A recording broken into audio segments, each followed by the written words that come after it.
So it turns out that the last episode of Agatha All Along went through some substantial changes when it came to its reshoots, and this might actually be a reason that a lot of people feel that the last episode completely falls apart and doesn't deliver the goods or a satisfying conclusion. So let's talk about how the original last episode was a full-on flashback. So when it comes to Agatha All Along, I think I've made it pretty clear that I thought the first 2 episodes were mid, and then the rest of the series was peak, and then the last 2 episodes were mid. Mostly the last one. And if you didn't watch the series, or maybe you did and you just don't remember or forgot or whatever the case is, the last episode is largely a flashback to Agatha's origin, let's put it that way, and how she came up with the whole Witch's Row thing.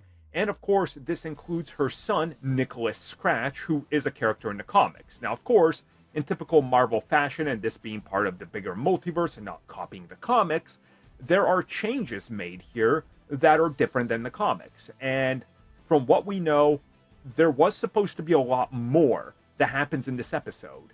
Well, we recently learned that during reshoots of Agatha All Along, the final episode went through the most changes, where originally the entire episode was all about Agatha, only ending in modern day with nothing else happening at the end with her being a ghost.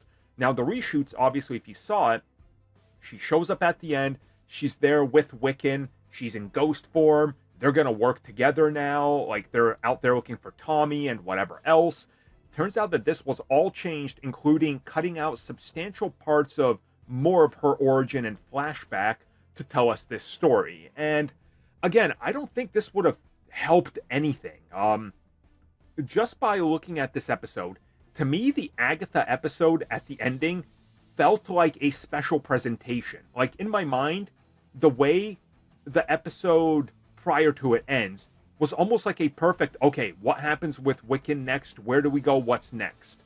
And this Agatha episode almost felt tacked on in almost a non-needed way. At least that's my feeling. I know some people aren't going to feel that way. I know some people, I've actually seen people say that this is in their top MCU projects, top 2 MCU TV series.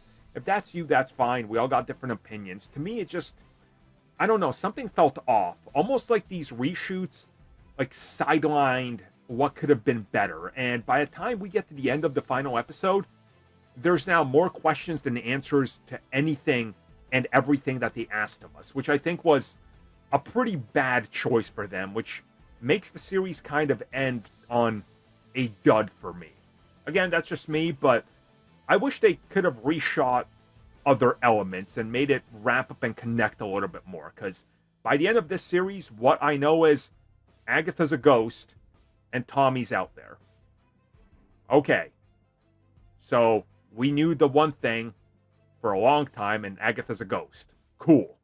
Well, everybody, thank you for watching that video, and as always, you can like, subscribe, share, do whatever you will. Check out the recommended video that's popped up somewhere on the screen, and also if you would like additional content, including more discussions and more unfiltered content, check out what we offer to the members section, which has new videos going up all the time.